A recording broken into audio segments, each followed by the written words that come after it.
entire discussion, but we know that when the settler society came upon these shores, that we were in good health. We had our systems. That we didn't have the things that are ailing us today. Our inherent rights came with the jurisdiction that we talk about today, and we had the responsibility to make sure that our people were well at that time. So inherent rights and sovereignty, those are important to this discussion. The next piece is treaties and the Indian Act, First Nations, and basically, knowing that we're dealing with these issues today in our life, that these are things that somehow have gotten broken along the way or continue to infringe upon our people.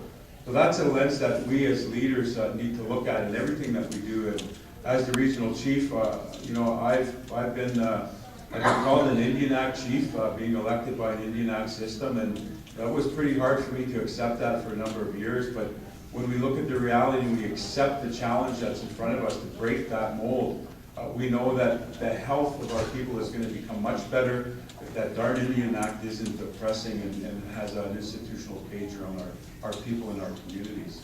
So that's basically one of the other areas. The third area is increasing the quality of life of our First Nation communities. That's what this is all about. If we're not sitting at that table and if governments aren't working with us in that fashion, then we certainly don't need to be sitting there with those governments either. And this is why we see nations like the Anishinabek Nation and others that are now saying, listen, we must assert our own authority and our own control over education, like the Anishinabek is doing. Now I see this becoming much more fluid and a push in the area of health. So quality of life and that change is not going to happen from a government policy. It's not going to happen from the next new government that comes in. We know we've been here before. We need to push on our own authorities. The fourth pillar is sustainability in the next generation. And again, I just want to say at this point in time, I'm on social media. I've embraced it as a way to maintain the pulse of what's going on out there. And let me put this out, because it's a little bit scary for me when I read this. It said that there is a potential that within the next 100 years, the human race could become extinct. Think about that for a second. Within the next 100 years, the human race could become extinct. The next generation in sustainability better be the benchmark and yardstick by which we push for the next generation. I want my daughters to be able to have children, to have grandchildren. But the young people today are saying, well, in all estimations, what we're seeing right now, it's not going down that path. Our leaders better do something.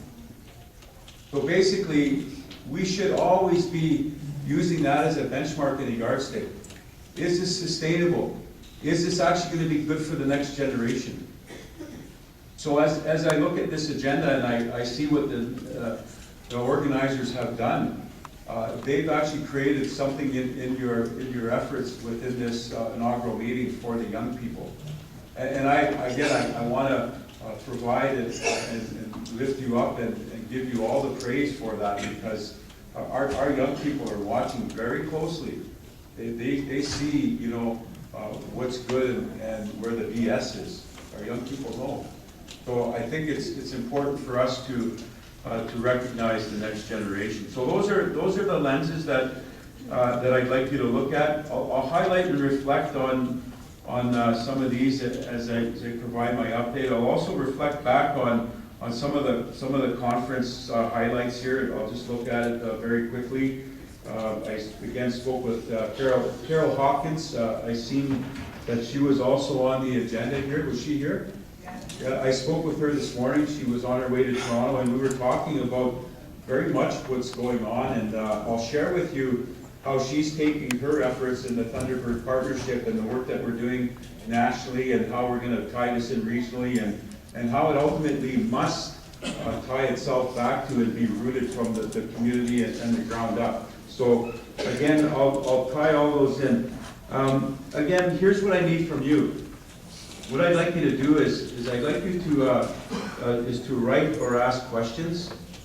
I think it's important that you take the time to just jot some of these things down, because you know, as the Grand Chief, he's a busy guy.